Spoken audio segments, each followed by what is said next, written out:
It is the age of magic. Calamity spreads through the once slumbering wilderness.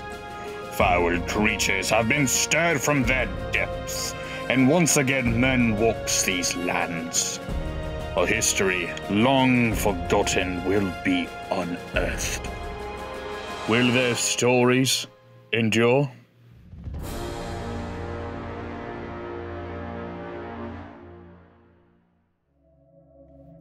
Gidran's assignment. Dense air slowly blew through the underbrush as the light of the night star crept through the treetops. Muted vibrations could be felt through the false serenity of the forest. Diminutive ponds added their high-pitched echoes to the night as the last drops of rain disturbed their surfaces. Various distorted noises could be heard from the animals who managed to survive in such an unforgiving place. Vibrato croaks and coordinated chirps creating a bizarre backdrop to the seemingly lifeless surroundings. Groans from the twisted trees reverberated throughout the forest as their highest branches and leaves began to intertwine with each other in the canopy. The chorus of the forest melded together as the light from the night star began to be blocked out from the world below. Within minutes, the canopy shielded the ground completely from the outside world, and the environment below began to change drastically.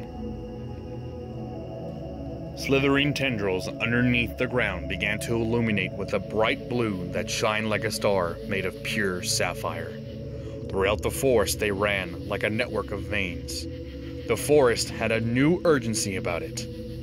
Colorless insects unraveled themselves from the branches as they formed their bodies into waiting traps for an animal that might be so unfortunate as to fall prey to it. Beings seemingly made up of an illuminated jelly lifted themselves off the ground where they had been disguised as puddles. Where this ecosystem thrived was at night. However, tonight's ritual was far more important for one individual. While the forest had started its procedures, Gidran had finished recording his observations in his journal. He tucked it away comfortably in his shirt pocket and tapped his chest 3 times. Gidran used to be a man of low stature. When the gateways had been used to save the races, he had not been fortunate enough to be spared from the corruption of this world. His right arm was utterly mangled by forces far beyond that of any creature. His flesh on his arm appeared to have been turned into a tight mucus against his muscles that had been decaying over the passing years. His face had been contorted by the corruption. The bones of his jaw had long been dissolved and replaced with small vents that resembled the gills of a fish. The right half of his face had been turned a strange mint green, and his right eye was bright yellow with a vertical pupil that spanned its entirety. Both of his feet had been mutated into toe pads that resembled that of a tree frog. While he may have been a perversion of his former self, he had survived and become better from it. He gathered up his small pack, made of a strange leaf-like material, as he grasped a nearby tree with his right arm. The mucus on his arm reached out to the tree at his touch. Gidran appeared deep in thought as his mind connected to the magic of the forest. His vision shot through the forest as he searched for his prey. A twisted smile stretched across his lips as he had found his reason for being here. Finally, after 2 years in the forest, he had found some luck. He quickly withdrew his arm from the tree and began breathing heavily. He had never been good with magic before his corruption, but he knew that prolonged exposure to such strong vessels of power could quickly overtake him. He calmed himself and breathed out through the slits in his neck. A few puffs of blue light exhausted themselves from his neck. After gathering himself, he headed towards the direction of his prey with newfound vigor that he had not had since entering the forest. As he neared the traveling party, he climbed up into the twisted canopy right below the shield it had created from the sky. His toes stuck into the branches, allowing him free movement of his upper body. He retrieved a small wooden instrument from his pocket and turned it over in his left hand. It was a relic from a long past time that had been given to him from his mother. She had always played soothing melodies on their farm. The memory was comforting to Gidran, but he knew this was not the time for distraction. He had meticulously planned for this moment since his assignment here. He focused his attention back towards the clearing below. While he hung from the branch, his right arm aimlessly reached towards one of the colorless insects and scooped it into Gidran's mouth. He swallowed down the meal and patiently waited. Two hunched figures labored into the clearing below. Both were sheathed in a zoetic mass of bubbling membrane. Their outlines shook against the bright light underneath them. Through the opening of their membranes protruded long necks that moved with the fluidity of a snake about to strike. Their faces had long vertical slits for their piercing neon blue eyes.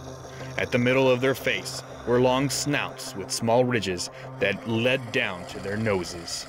Gidran had studied some of the tunnels created by these creatures, but had never seen one alive or above ground. The two figures gargled an amalgamation of hisses and breathless snaps.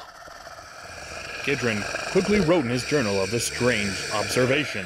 He knew this had to be their means of communication, but he had no way of understanding them. His interest was short-lived as a third figure appeared from the opposite side of the clearing.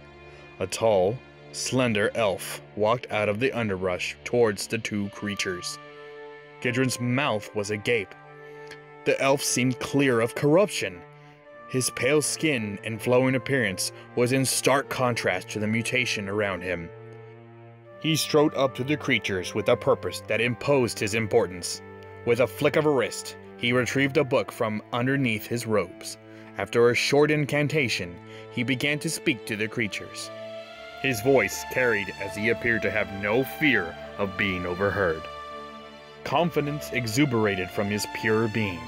While Gidran had never learned the language of the Empyrean elves when he was younger, time had forced him to become acquainted with such tongues.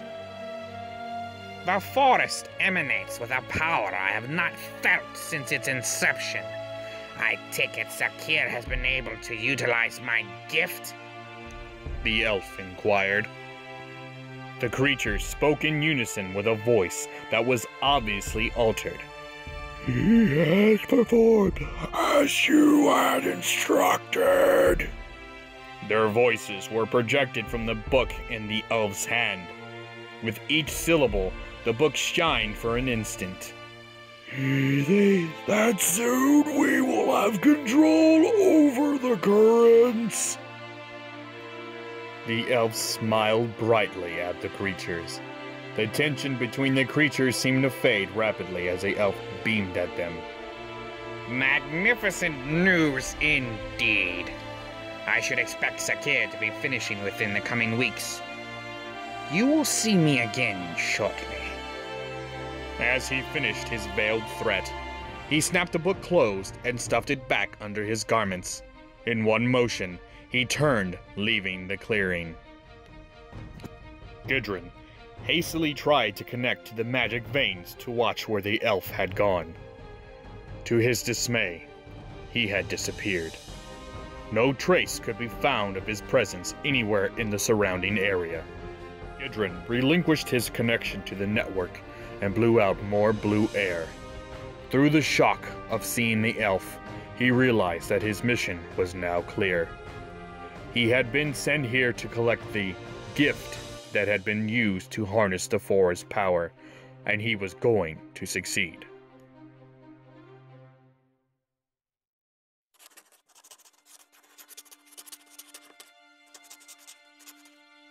Entry 2.